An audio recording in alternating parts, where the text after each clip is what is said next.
I am here outside the Casino Majestic Paradise at Porvorim, and multiple shots have been fired here reportedly targeting the director of this casino, Shrinivas Nayak. Fortunately, nobody is hurt in this incident.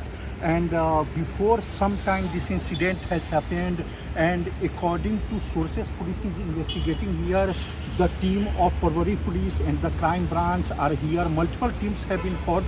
I have talked to superior police officers. They have informed that two teams are working here at ground to know about the incident, where the bullets have been fired, where was the target. But according to the sources, the target was the director of this casino, Shrinivas Nayak. But yes, it is confirmed news that nobody is hurt in this incident, but multiple fires have been fired here, and right now multiple teams have also been formed to locate the suspects, and investigation is directly monitored by DIG. He is perhaps here only. The crime branch team, cyber cell are working to crack this case.